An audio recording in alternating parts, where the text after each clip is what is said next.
Welcome to the Conscious Community Podcast. This episode, we're speaking to Snatam Kaur about her book, Original Light, her new album, Beloved. Welcome to the show. Thank you. Thanks for having me. For the first question I wanted to ask you is, why did you write your book now? As a musician, I was just interested, have you people from the audience have been coming into Kundalini Yoga from hearing your music? Did they want to know more about this practice? Yeah, I started out as a musician in 2004, touring the music that people has roots in the Sikh tradition and also the Kundalini Yoga tradition. About 4 years ago, I decided to write a book, and it became a process, my daily practice, and about doing yoga and meditation. That came from the music with people. I also became very impassioned to share the teachings of Kundalini Yoga and meditation just as tools for people. As I was out there sharing music and sharing these teachings and doing a lot of workshops for people, I realized that the most important thing for real transformation, real long-lasting transformation, is having a daily spiritual practice. People needed to be empowered to have their own practice and know how to cope and deal with life's challenges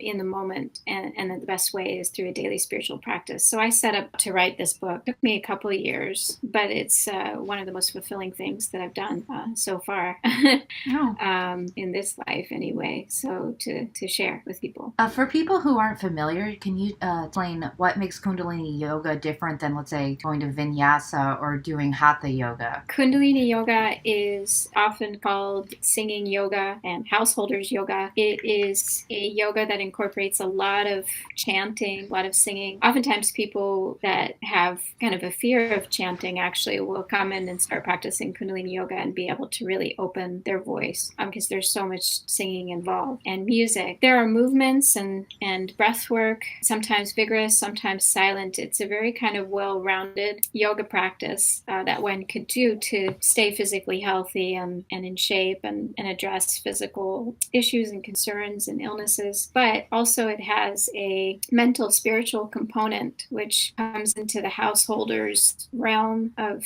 things, helping people to give tools for how to cope with daily life, stress, relationships, mental, emotional patterns that aren't serving any longer. And so it kind of goes in and works in this way, and kind of a very direct, beautiful way. People are holding the postures themselves and engaging within the exercises themselves and the meditations and the chanting through this process of holding the postures and doing the practice. It has a very healing effect. So that's a bit about Kundalini Yoga, and it works with the energy of the spine. That's what it's called. The Kundalini, the energy of the Kundalini, is an energy that exists within everybody. It can find and bring many healing effects on a physical, emotional, spiritual level when it rises up the spine, but can only do that when a person comes to a neutral zone or a calm state. And so that the Kundalini Yoga works to bring a person to that kind of calm state. And then when a person's in that neutral zone, that calm state, then the energy can rise up through the spine. It can't happen when there's ego involved, and it has to happen from a very, not just calm, but also humble place of humility.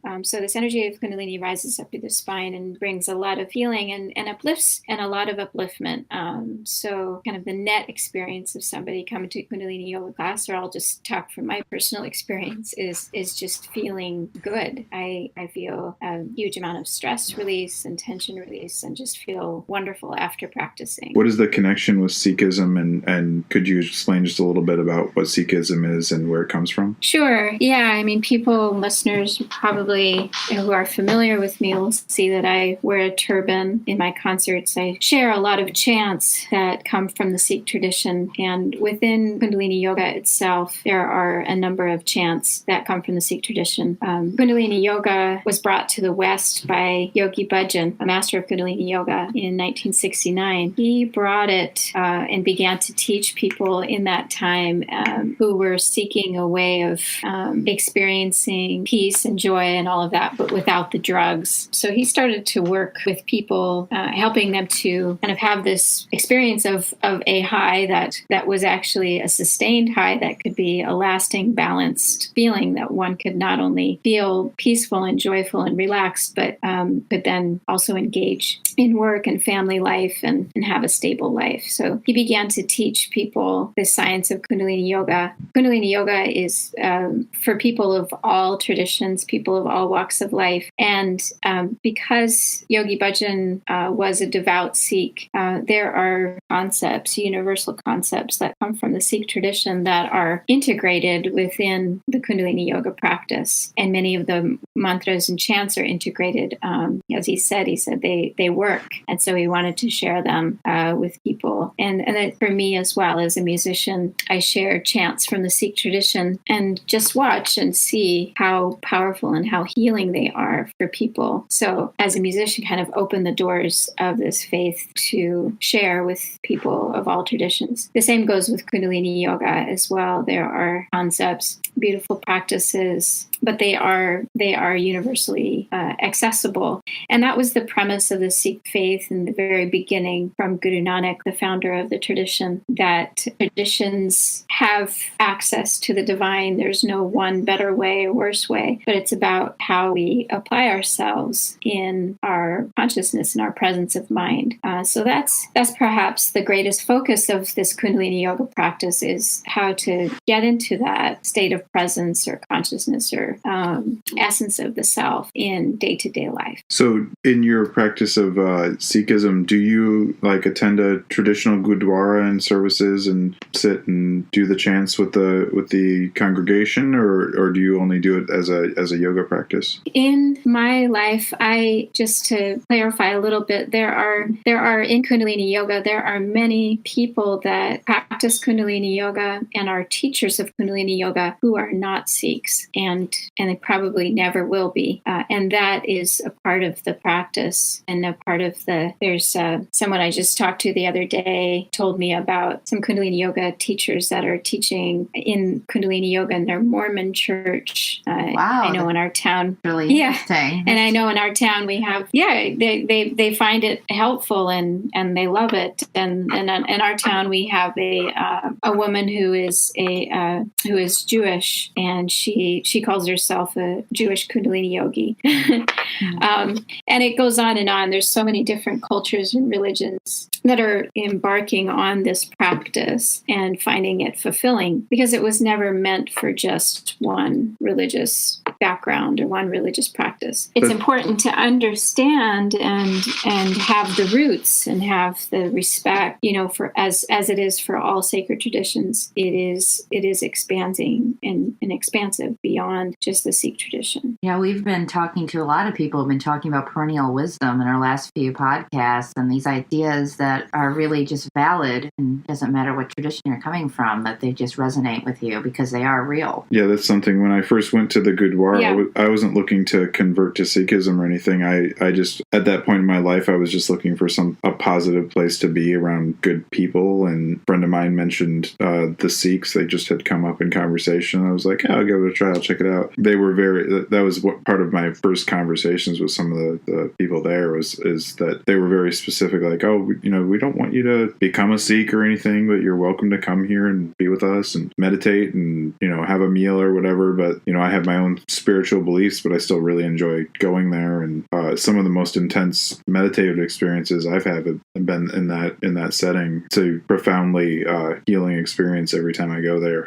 Kind of on a good, natural high for a couple days every time I go down there and meditate. I was going to bring up that I believe it was in your book, you mentioned that Guru Nanak was singing his teachings, and this idea that they chant in the temple, and that we chant in the yoga practice, or just in all these practices where people chant. And there's just something naturally healing about singing and using your voice that way. I mean, historically, they say our vocal cords were meant to sing, not meant to speak. Do you feel that the act of singing itself is healing? Oh, yeah. Yeah, there's no doubt about it. You can shift your energy, and just the act of singing alone, of course, to bring in these sacred words and sacred vibrations, allows you to embark onto an energy field that's really powerful. And I look at these sacred chants as energy fields that have existed from the very inception, the very first time that they were sung and brought to the planet and sung by some human form that had the wisdom and the intelligence and humility to sing these words. And through that singing was able to come to a place of enlightenment, so to speak. I feel that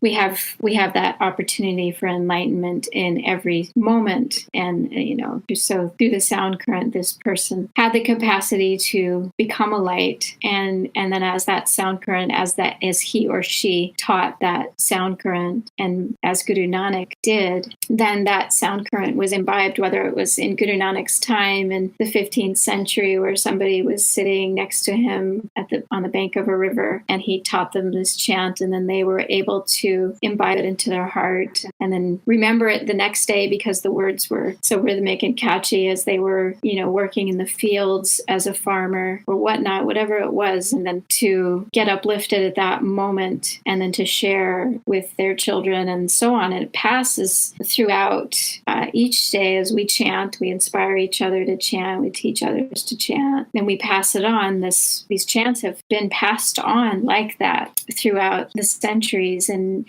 here we are. Let's say here I am in my home in southern New Hampshire, and then I embark on chanting the sacred chant that originated from Guru Nanak, the first reciter. If I can come to a place of humility, not only just chanting and experiencing the upliftment of that energy, but embarking upon a journey of the energy that has built through time from all of the previous chanters. And then I am also participating in the energy building of that as well. And then all throughout the planet, all the people that are chanting, there's an energy that we partake of. So that's kind of on a larger energetic level. But then internally, what's happening as we're chanting is that the breath is working in conjunction with the energy of the spine. So when we chant, we sit with a straight spine, and I encourage people to do that. And when I chant as well, I utilize my navel center. It's not chanting from the throat or the nose or the head, but it's actually incorporating the navel center so that the energy can move up the spine. And then as I'm pronouncing the words, I'm tapping the tip of the tongue to the roof of the mouth. And this is a process that then stimulates the hypothalamus gland in the brain, which connects with our nervous system and glandular system and inspires these positive messages. Each of the chants is a message of positive. Positive isn't quite the right word, but it's a message of light and upliftment and a realization that the divine is within. So as we pulsate these messages, then the hypothalamus works with those messages as if we're chanting, and then that energy goes through our system, and then you can experience that positive energy on a physical level, but then also just on a spiritual level. As we chant, the energy rises up the spine with the tongue tapping the roof of the mouth. We also awaken what's called the crown chakra, the highest chakra on top of the head, the seventh chakra, that connects us like an umbilical cord to the spiritual energy of the universe. That way, this is all if you're chanting. Now, if you're not chanting and you're listening, then the energy is still there and available as long as the sound current is in your vibration. So you talked about going into the Gurdwara and sitting and listening and having deep meditative experiences. You are, and it's all based on sound current. It's all based on the musicians who are pulsating these healing sound vibrations. And even though you're not chanting, you can experience them as well. Yeah, that was, I've been meditating basically, since I was a child.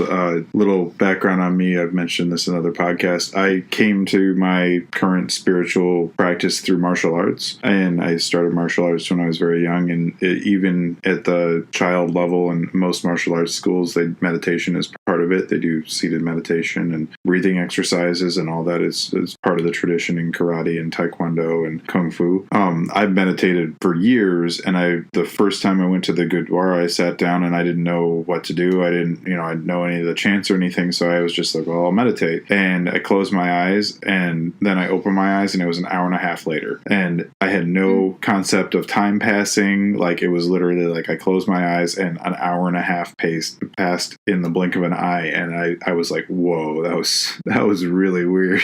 And I had this experience where right as I closed my eyes, it was like there was a bunch of voices chattering at me, like people talking to me, and like a room full of people, and everybody's talking all at once. And then it all just kind of went black. And I described it to myself as going up, and I had this sensation of going up and then, coming back down. And I was talking to one of the Sikh gentlemen there, and he said the same thing. He was like, you meditate and you go up. And it's kind of like, but it was really interesting to me because I had been meditating for, 30 years and never experienced anything like that. It was immediately qualitatively different experience than anything I'd ever experienced before. I do think it's really important. One of the reasons why I wanted to do this interview is Sikhism is a very misunderstood religion. They traditionally wear turbans, and I think many Americans think they're Muslims, there's been all kinds of hate crimes against them, and especially since September 11th, they've been very persecuted group of people. And I think it's really important people understand that they're not from the Middle East, they're from India, and they're not Hindus. The story that the Sikh gentleman at the temple told me is that at the time their religion arose was when the Muslims were invading India. And the way he described it, he said that the Muslims came and they wanted there to be one religion. And at that time in India, there was basically three major religions. I think there was Buddhism, Hinduism, and Islam. And that the Sikhs, what he said was the Sikhs stood up and said, well, now there's four. And they were very instrumental in throwing the Mughals out of India. And the tradition is that they took the land from the conquerors and they gave it back to the farmers, which I thought is just a very, for all of Sikh history, they've been very much a force for good in the world and very, very counter to kind of a conquering ideology or anything like that. And I just think the more awareness you can spread about Sikhs, and all my experience, they're very gentle, kind people, and very much not anything that should be targeted for hatred. Well, nobody should, but I just that's one that particularly bothers me, is that it's a total misunderstanding of what Sikhism is. And it's a pretty major religion. They're not the largest religion, but they're one of the great world religions, and there's not a lot of knowledge out there about what they are. And I really appreciate that they have tenets that they've told me about, like you mentioned, where there's no one tradition that's right. Most major world religions will say, well, our brand is the right brand, and if you don't do it our way, you're wrong. And they have kind of built into their religion that that's not the case, that everybody's spiritual path is equally valid, which I think is somewhat unique as far as world religions go. Yeah, it is a beautiful path, and there are many, many incredible stories of Sikh history. In September 11th, 2001, which seems like forever and a day ago. Yeah, it was now. Yeah, we in the town of Eugene, where I lived, we all watched on the news what had happened. It was such a terrible shock. As the hours progressed, we're kind of heckled on the freeway going home. I was heckled a bit as a terrorist, and then there was a local TV station that contacted me for an interview with the intention of educating people about who Sikhs are and how they're different from Muslims. And as I received the first question, how are Sikhs different than Muslims? And in my consciousness, I have tuned into Guru Nanak, the founder of the Sikh faith. And I said, well, I actually don't really want to talk about how Sikhs are different. I'm actually okay. And I had this realization at that moment. I said, I'm actually okay if you want to mistake me for a Muslim. I'm actually okay to stand up for my fellow, brothers and sisters who are Muslim. At that point, of course, my life is a lot easier as a white woman. I embraced this faith. Actually, my parents embraced it, and I was born into it. But I consciously embraced it at the age of 8. I decided for myself. But I'm a white woman, and I don't look like kind of the typical stereotype what people are calling a terrorist these days. And so I understand that my life's a lot easier in that way. And I do understand the importance of education. But I think that there are so many incredible incredibly peaceful and wonderful Muslims, Sufis as well. So I think it's important that we all talk about our life and talk about our beliefs and share with each other more. So I'm happy for this interview and happy to participate. And I think there was the shooting that happened in the Gurdwara there near you guys, near Chicago there. A few years ago, yeah. And that was the Sikhs there really, I think, demonstrated to the world what Sikhs are all about, in that, there was one congregant that stood up to the shooter, although he didn't have much more than a butter knife.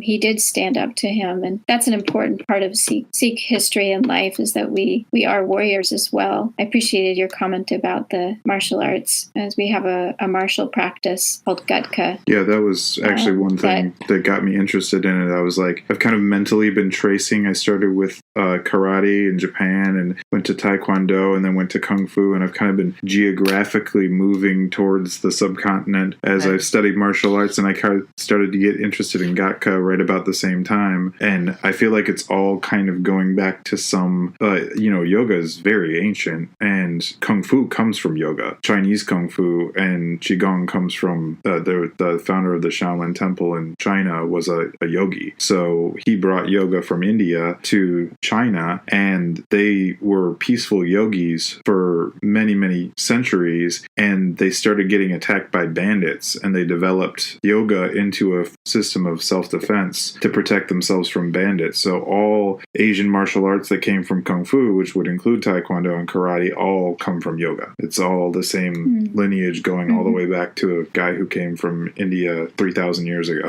Yeah, well, the 10th master, Guru Gobind Singh of the Sikh tradition, was an incredible warrior. He talks about how his soul was, in his previous lifetime, there's this beautiful poem where he talks about this. In his previous lifetime, before becoming the 10th Guru of the Sikhs, in around the 17th century is when this all happened, he said that he was a yogi meditating in the Himalayas, and that the divine came to him and asked him to incarnate into this warrior form, and he accepted, and he came into this life of first Gobind Rai, that was the boy before he became Guru, and he was the son of the 9th Guru, Guru Teg Bahadur. He actually became Guru at the age of 9 because his father, Guru Teg Bahadur, stood up to the Mughal emperor at the time. The Mughal emperor at the time had this really strong edict that you mentioned before, that needed to convert to his religion. Otherwise, people were being killed, and there were hundreds of thousands of people getting killed. And there were these Kashmiri Hindus that came to Guru Teg Bahadur, the 9th Guru, and asked him to stand up on their behalf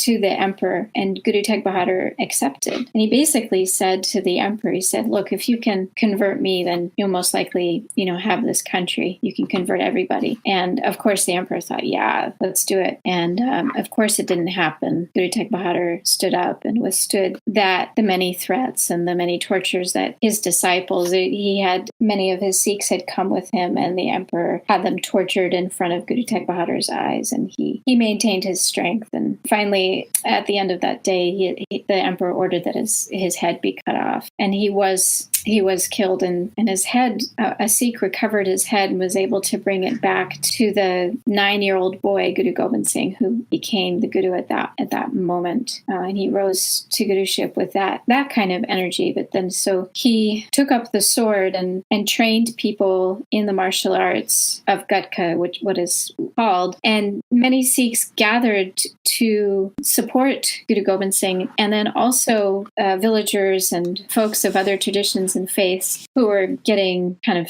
trodden on by the Mughal Empire started coming to Guru Gobind Singh as well. People that were sick of the caste system and all of these things, and wanted just a better way, started coming to him. So then it became kind of this ragtag team of people training with this young Guru. And then as the years, of course, progressed, Guru Gobind Singh became older, and the training was incredible. And it meant much of the training was based on sound. and these sacred poems that were in rhythm that Guru Gobind Singh would train his soldiers, and they would go into battle reciting these sacred poems, and the sacred poems would guide them through different cadences and sword swings and ways and rhythms. So this whole army would be reciting this one particular poem and moving in and in harmony and together. And so they became this virtually supernatural force on the battlefield. And it freaked the Mughals out. They had these many times in the battles. They had the numbers would be 100,000 Mughal soldier to one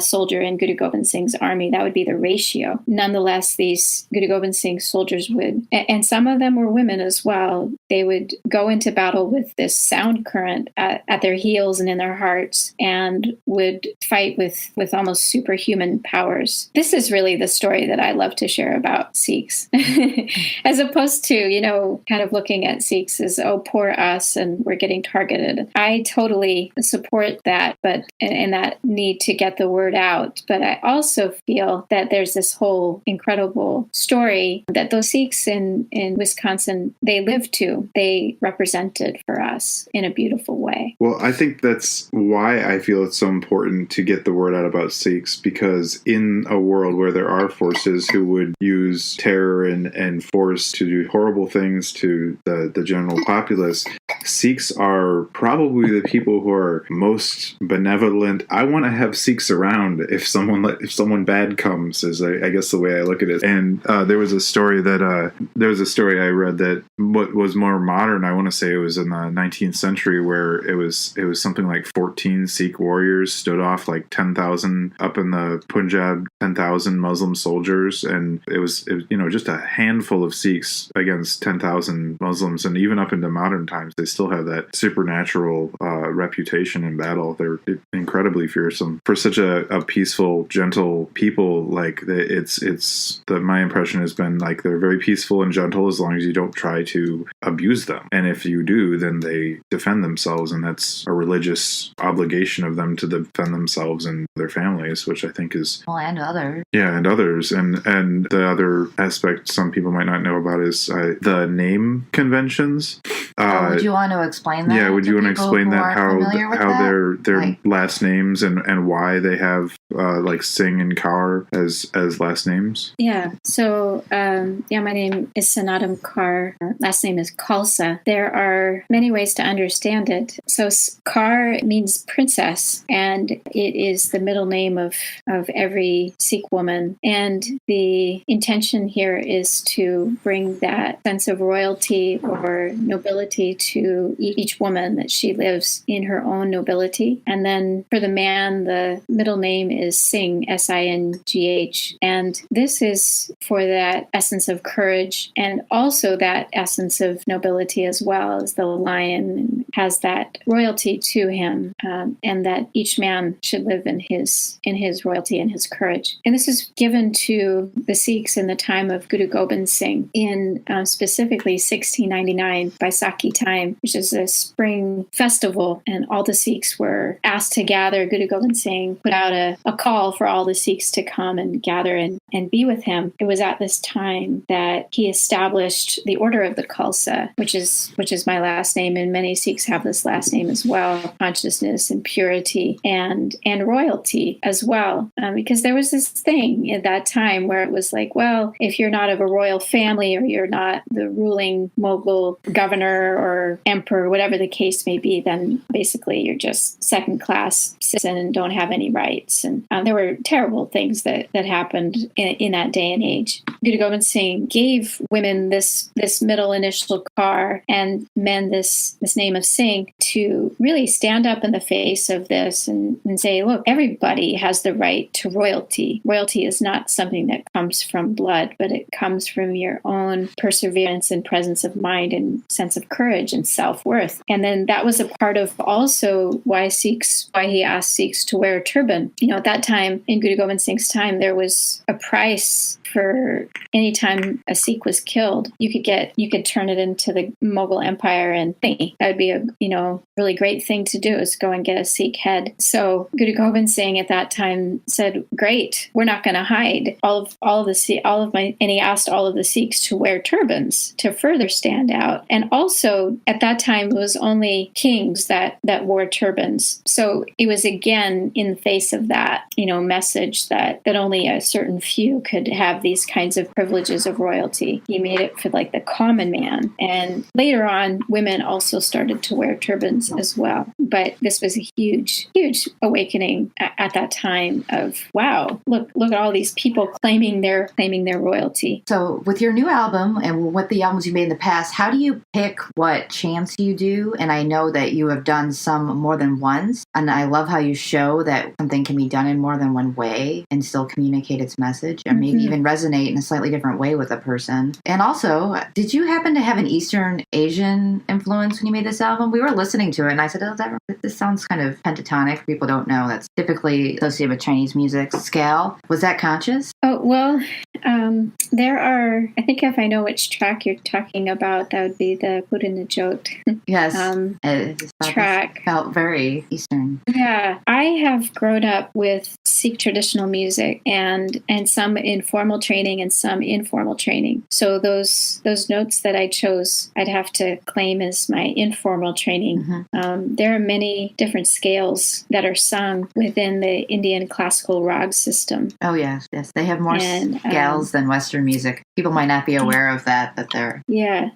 So so that tune is one that I made up, and I can't claim that it's a particular rag, but it is a flavor of a rag that I heard, grew up with, and was exposed to from the traditional Sikh music. This album has, in particular, it has 2 shabads, or sacred poems from the Sikh tradition, and that was really important to me as my life's work is more and more focused on teaching. I have a local class here, and I also have started to teach intensives on this practice of Shabad Guru, which, there's the mantras, which are shorter mantras and chants, and much of the album is made up of that, but there are these longer poems that have an incredible healing energy in them. And sometimes it's a little daunting for people because they're a bit longer and they're less familiar.